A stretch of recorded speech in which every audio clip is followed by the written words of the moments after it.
제가 신학대학원에 다니던 시절 가깝게 지낸 동기 누님 한 분이 계셨어요. 직장을 다니다가 신학을 하셔서 제 큰 누님과 비슷한 연배셨죠. 저도 고향이 강원도인데 그분도 강원도 춘천 분이셨거든요. 그래서 가끔 동기들과 함께 춘천에 놀러 가서 닭갈비를 먹었던 좋은 기억이 남아 있습니다. 그 누님에게는 언니가 두 분 계셨는데요. 제일 큰 언니는 고등학교 선생님이셨고 둘째 언니는 또 감리교 목사님이셨습니다. 부모님이 사고로 두 분 다 일찍 돌아가셨지만 세 자매가 우애가 있었고 모두 열심히 신앙생활을 했던 것으로 기억하고 있습니다. 하지만 제 동기 누님이 수련 목회자 과정을 마치고 목사 안수를 받기 직전에 암 판정을 받았습니다. 그 소식을 들은 동기들이 간절히 기도했죠. 하지만 몇 달 지나지 않아서 그 누님은 하나님 품에 안기셨습니다. 저는 그때 하나님, 목사 안수도 받기 전에 데려가실 거면 신학 공부는 도대체 왜 하게 하신 겁니까? 그런 마음으로 항변했던 것 같아요. 그런데 그 동기 누님이 돌아가시고 불과 1년 뒤에 목사님이셨던 그분의 둘째 언니 또한 암으로 소천하셨습니다. 서로 의지하며 살던 동생 둘을 1년 사이에 다 잃어버리고 졸지에 혼자 남은 큰 언니 역시 암 판정을 받습니다. 지금은 교편을 내려놓고 인천에서 목회자의 길을 걷고 계세요. 이처럼 우리가 살다 보면 도무지 이해할 수 없는 일을 만날 때가 있습니다. 너무 아프고 쓰라려서 말도 제대로 안 나오죠. 도대체 왜? 이해되지 않는 일들 앞에서 우리는 침묵하게 됩니다.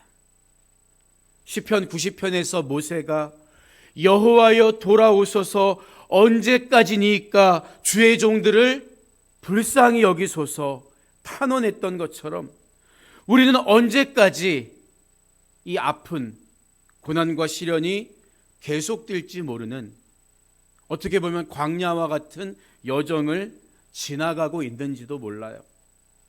욥기는 그 여정 속에 있는 인간이 하나님을 만나고 하나님을 찾을 수 있는 그 길을 우리에게 보여주는 귀한 책이라고 할 수 있습니다. 오늘 본문 말씀을 보면 또 하루는 하나님의 아들들이 와서 여호와 앞에 서고 사탄도 그들 가운데에 와서 여호와 앞에 서니 이 말로 시작하죠. 여기서 또 하루라는 이 단어는 장면이 욥이 고통을 받고 있던 지상에서 천상으로 바뀌는 역할을 하는 동시에 욥에게 또 다른 시련이 찾아오게 된다는 것을 암시하는 역할을 합니다. 오늘 새벽에 날씨가 엄청 쌀쌀했죠. 이럴 때 우리는 이불 속에서 나오기가 싫어요. 그래서 또 하루가 시작됐네. 또 날이 밝았네. 불평하면서 학교나 직장에 갈 수가 있겠지만 하나님은 어제나 오늘이나 동일하십니다. 하루도 쉬지 않고 내 영혼의 잘됨을 위해서 일하고 계신 거예요. 이어지는 2절을 보면 여호와께서 사탄에게 이르시되 내가 어디서 왔느냐? 사탄이 여호와께 대답하여 이르되 땅을 두루 돌아 여기저기 다녀왔나이다. 이렇게 말하고 있습니다. 이야기의 구조가 1장에서 처음 사탄이 하나님께 욥을 참소했던 장면과 비슷합니다. 그때도 잠깐 말씀드렸지만 욥기에 나오는 천상에서 일어나는 일들은 우리를 위해 쉬지 않고 일하시는 하나님을 우리 수준에 맞게 시각적으로 보여주고 있는 거예요. 그렇기 때문에 사탄이 하나님 앞에 서 있다는 것을 문자 그대로 해석하면 안 됩니다. 사탄이 하나님 앞에 와서 서 있다는 말은 실제로 사탄이 우리와 비슷한 육신을 가지고 여기저기 돌아다니다가 하나님 앞에 와서 이렇게 조아리고 서 있다, 이런 의미가 아니라 영적 세력인 사탄 또한 하나님 말씀, 하나님 지배 아래 복종하는 존재라는 것을 그림으로 보여주고 있는 거예요. 다른 종교에서 이야기하는 것처럼 하나님은 선한 신이고 사탄은 악한 신이라고 오해하면 안 됩니다. 유일하신 참신은 오직 하나님 한 분밖에 없는 거예요. 욥의 울타리를 걷어버리면 그가 하나님을 원망하고 하나님을 욕할 것이라고 했던 사탄의 참소는 불발로 끝이 났어요.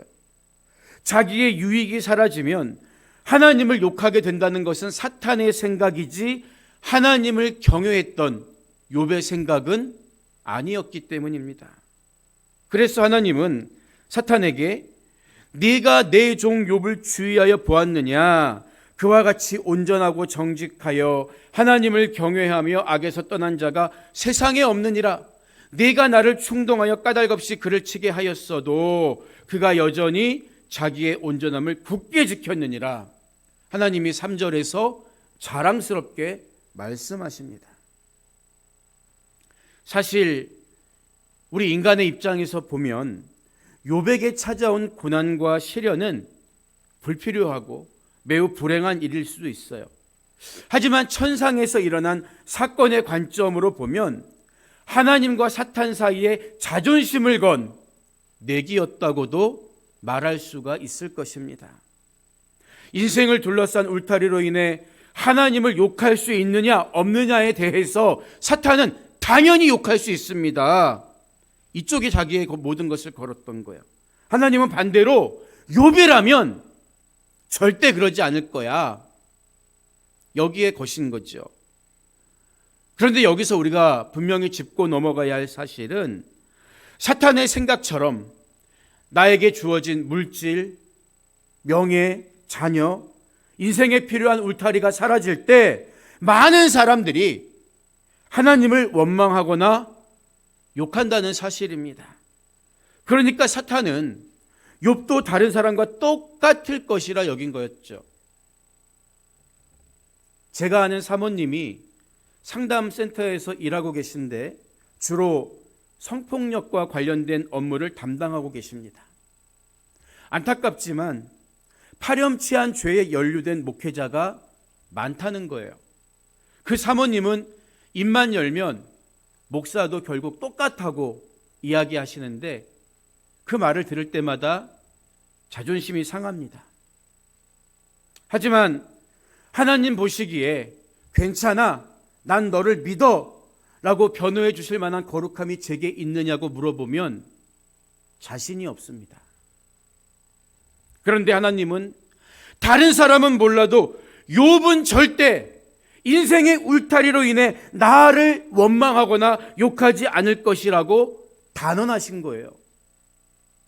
우리도 욥처럼 하나님이 자존심을 걸고 믿어주실 만한 그런 사람이 되기를 간절히 소망합니다. 그러한 욥의 순전한 앞에 무너진 사탄은 포기하지 않아요. 그리고 또 다른 내기를 제안합니다.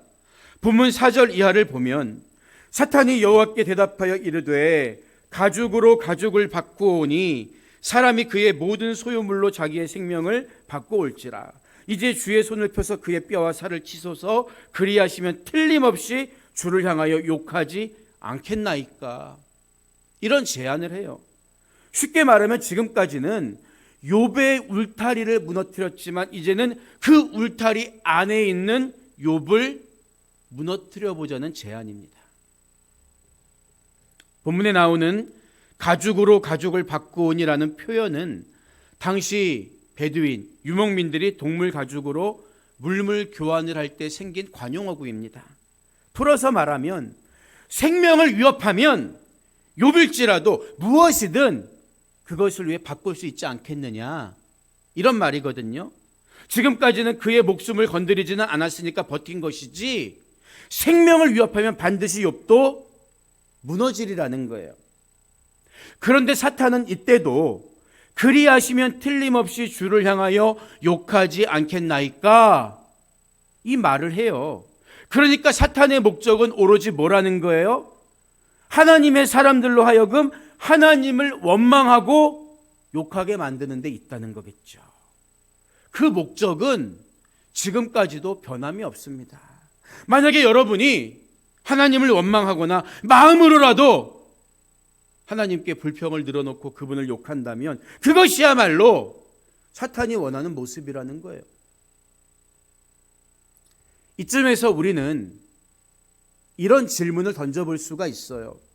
도대체 왜 하나님은 욥의 순전함을 굳이 사탄에게 증명하시려는 걸까요? 믿음이 좋은 사람은 모두가 사탄의 시험을 반드시 통과해야만 믿음이 증명되는 겁니까? 그냥 하나님께서 너는 믿음이 좋은 줄 내가 인정하니까 그걸로 됐다, 이렇게 말씀하시고 끝나면 안 되는 걸까요? 더구나 욥기를 보면 욥의 믿음을 흔들고 무너뜨리는 사탄의 힘은 죽이고 빼앗고 쓰러뜨리는 등 너무나 구체적이잖아요. 눈에 빤히 보이잖아요. 하지만 그에 비해 그를 믿고 인정하시는 하나님은 마치 방관자처럼 숨어서 지켜보고만 계셔요. 이런 불편함을 우리가 어떻게 받아들여야 하는 걸까요? 이 질문에 답하기 전에 그러면 우리는 먼저 사탄이 어떻게 공중 권세를 잡게 되었는가를 짚고 넘어갈 필요가 있습니다. 하나님이 세상을 창조하시고 당신의 형상대로 지으신 인간에게 킹십, 통치권을 위임하십니다. 그렇지만 첫사람 아담의 범죄로 인해 인간은 저주를 받게 되었고 에덴 동산에서 쫓겨나게 됩니다. 사탄은 죄의 결과로 오는 사망의 두려움으로 죄인들을 지배하는 사망의 권세를 쥐어잡게 된 거예요. 그러니까 죄를 짓는 모든 인간은 본질상 멸망과 진노의 자녀가 된 거죠. 성경은 그러한 절망 상태에 놓인 인간이 예수 그리스도 안에서 어떻게 구원에 이르는가를 보여주는 책입니다. 세상의 역사책은 무슨 일이 일어났는가를 말하려는 목적으로 쓰여졌어요. 과학책은 그것이 왜 그렇게 되었는가를 밝히는 게 목적으로 쓰여진 책입니다. 그렇다면 성경은 어떤 목적으로 기록되었습니까? 우리가 어떻게 살아야 하는가?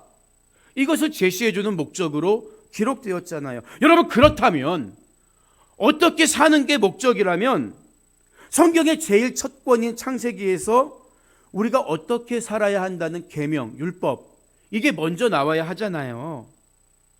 이것은 유대 랍비들의 질문이기도 합니다. 그런데 창세기에는 그게 먼저 나오지 않아요. 뭐가 먼저 나옵니까? 하나님이 인간을 만드시고 그 인간에게 의지를 주셨다는 것이 기록되어 있죠. 그 의지를 가진 인간이 장차 주어지는 하나님 말씀에 순종할 수도 있고 불순종할 수 있다는 것을 먼저 말하려는 거예요. 그러나 최초의 인간은 그 자유의지를 남용해서 타락합니다. 그리고 아담 이래 모든 인간이 죄 가운데 태어나요. 이것은 욥 또한 마찬가지였습니다. 그래서 중세 신학자 어거스틴의 말처럼 우리 없이 우리를 창조하신 하나님은 우리 없이 우리를 구원하지 않으실 것이다. 그래서 죄의 결과인 사망의 길로 가는 인간이 돌이켜서 하나님께 돌아올 수 있는 길을 열어놓으셨다는 거예요. 욥에게 닥쳐온 고난 또한 우리가 그런 시선으로 바라볼 필요가 있다는 거죠. 도대체 고난이 이 땅에 왜 생긴 거야? 인간의 타락으로 인해 세상이 깨어졌기 때문에 모든 인간은 사망의 지배 아래 살아가고 있었던 거죠. 그렇기 때문에 고난이란 구원의 관점에서 바라보면 죽을 수밖에 없었던 인간이 그럼에도 불구하고 돌이켜 하나님의 자녀가 되어가는 과정이다. 물론 그 구원의 길을 하나님이 예수 그리스도를 통해서 우리에게 열어주셨고 그 구원의 과정 속에서 성령을 통해서 우리를 이끌고 가시죠. 우리는 내세울 게 없는 거예요. 그래서 본래 인간의 자리였던 사망의 자리에 욥을 묶어두기 위해 고난을 주는 사탄과 달리 그것을 이겨내기를 응원하시고 지켜보시는 하나님의 모습이 드라마틱하게 보이지 않을 수 있는 거예요. 왜? 타락한 인간이 고난을 통해서 하나님의 자녀가 되어가기 때문에. 우리가 밥을 지을 때 반드시 해야 하는 게 불을 끈 다음에도 뜸을 들이는 것이죠. 뜸을 들이는 이유는 다른 데 있지 않습니다. 뜸을 들여야 내부에 있는 밥알에 전체적으로 수분이 고르게 공급되고 그로 인해 밥의 풍미와 부드러운 정도가 우수해지기 때문이라고 해요. 그래서 미슐랭 3스타 요리사의 말처럼 이분하게 골고루 맛있는 밥이 되는 거죠. 뜸을 들여야. 마찬가지 아닐까요? 어떤 분은 신앙생활 잘 하다가도 물질의 문제만 만나면 넘어지는 분이 있어요. 또 어떤 분은 정욕의 문제 앞에서, 다른 분은 자녀 문제 때문에, 가족 문제 때문에 신앙이 성장하지 못합니다. 그래서 하나님은 어쩌면 우리 신앙도 뜸이 들도록 모든 면에서 하나님의 자녀답게 설 수 있도록 고난을 통과하도록 허락하시는 게 아니겠습니까? 하지만 우리가 오해하지 말아야 할 것은 공중권세 잡은 마귀가 이 세상을 자기 마음대로 멋대로 다스릴 권한이 있다는 것은 아니라는 점입니다. 사탄은 오직 죄와 사망이라는 어둠의 권세만 가지고 행사할 뿐이에요. 죄를 짓는 자는 마귀에게 속했다는 말이 그 의미죠. 그 권세를 가지고 마지막 날 자기가 영원한 불지옥에 떨어질 때까지, 심판받을 때까지 사람들을 미혹하도록 그냥 하나님의 허락을 받고 있는 거죠. 그러나 생명의 빛으로 오신 그리스도 예수 안에 있는 저와 여러분들은 이미 사탄의 권세와 상관없는 하나님 나라 백성이 되었어요. 하나님 나라 백성으로 살아갈 수 있게 된 것입니다. 왜? 온 우주의 통치자는 어제나 오늘이나 내일이나 오직 하나님 한 분이시기 때문입니다. 결국 사탄도 하나님이 허락하시는 고난만 우리에게 줄 수 있는 하나님의 다스림 아래 활동하는 피조물일 뿐이다. 영적 존재일 뿐이라는 거예요. 그래서 하나님은 6절에서 사탄에게 뭐라고 말씀하십니까? 내가 그를 내 손에 맡기노라. 다만 그의 생명은 해하지 말지니라. 왜? 생명을 살리고 죽이는 주관자는 하나님이시기 때문에. 우리 생명도 하나님이 허락하지 않으시면 절대 땅에 떨어지지 않은 거예요.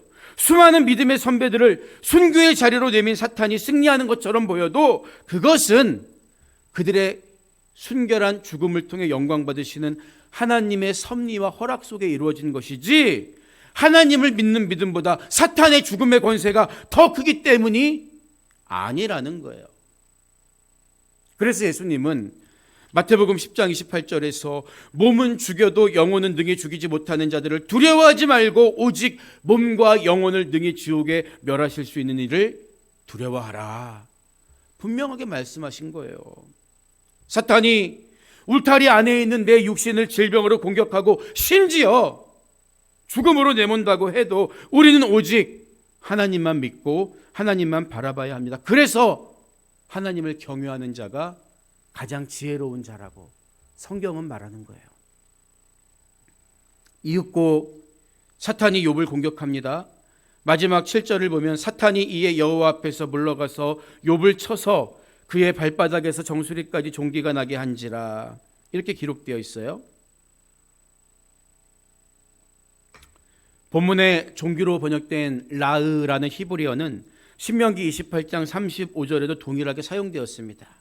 신명기를 보면 여호와께서 내 무릎과 다리를 쳐서 고치지 못할 심할 종기 라으를 생기게 하여 발바닥에서부터 정수리까지 이르게 하시리라. 이 발바닥에서 정수리는 온몸에 대한 관용적인 어구죠. 하나님 말씀에 불순종한 자들에게 신명기에 기록된 말씀을 통해 이런 재앙을 내리시겠다는 거예요. 실제로 욥기를 보면 온몸에 이 병을 얻은 욥의 표현에 의하면 극도로 가려웠을 뿐만 아니라 살갗이 붙었다가 도로 터지기도 하고 숨을 쉴 때마다 악취가 나고 잠조차 잘 수 없는 얼마나 고통스러운지 그런 병이었다는 것을 알 수 있습니다. 여러분, 아무리 믿음이 좋고 정신력이 강한 사람이라고 해도 몸이 병들면 마음까지 약해져요. 병이 중하고 고통스러울수록 그 사람의 정신력도 급속도로 무너지기가 쉽습니다. 사탄이 우리를 공격할 때 종종 질병을 앞세우는 것도 그런 이유 때문이에요. 먼저 병으로 우리 몸을 불편하고 고통스럽게 만들고, 그로 인해 하나님을 원망하다가 결국 믿음에서 떠나도록 역사하는 거죠. 우리는 마귀의 괴계를 간파해야 합니다. 따라서 우리는 무엇보다 평소에 하나님이 우리에게 주신 몸을 건강하게 지키고 돌봐야 하는 거예요. 내가 해야 할 역할은 다 해야 한다는 것입니다. 잘못된 식습관 고치고, 건강을 해치는 안 좋은 것, 해로운 것, 술, 담배를 절제해야 하죠. 규칙적으로 운동도 하고, 피곤할 때는 적절히 쉬어주어야 합니다. 그렇지만 아무리 건강을 위해 노력해도 병에 걸릴 수 있는 거예요. 그렇기 때문에 더 중요한 게 뭡니까? 어떤 질병에 걸릴지라도, 아니 하나님이 왜 나를 병들게 해? 하나님 원망하지 말라는 거예요. 끝까지 믿음을 지켜야 한다. 이게 중요한 것입니다. 오늘 말씀을 마무리합니다. 나비가 되기 전 애벌레는 잎사귀를 기어다니는 평범한 벌레지요. 처음에 곤충학자들은 그 고치 안에 애벌레의 몸이 나비처럼 어떤 변화가 생기지 않을까 생각했어요. 그런데 하버드 대학교의 캐롤 윌리엄스 박사는 오랜 기간 동안 나비의 생성 과정을 연구하다가 놀라운 사실을 발견합니다.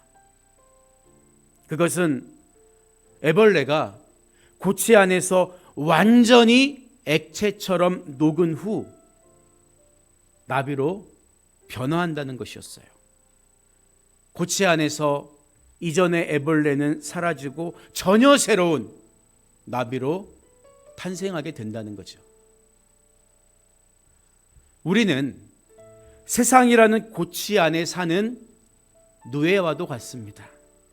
과거에 나는 죄의 지배 아래서 하나님과 상관없이 사는 버러지 같은 존재였다는 거예요. 하지만 이제 내가 육체 가운데 사는 것은 나를 사랑하사 나를 위하여 자기 자신을 버리신 하나님의 아들을 믿는 믿음 안에서 사는 것이라고 했던 바울의 고백처럼 우리는 그리스도 예수 안에서 나비처럼 하나님을 향해 날아오르는 전혀 새로운 피조물이 된 거예요. 그런 우리가 사탄이 주는 고난과 시련 때문에 낙심하거나 하나님을 욕하고 원망해서야 되겠습니까? 밥에 뜸을 들이듯이 깨어진 세상 속에서 나에게 찾아오는 모든 고난은 결국 나를 온전한 하나님 자녀로 세워가는, 만들어가는 과정일 뿐입니다.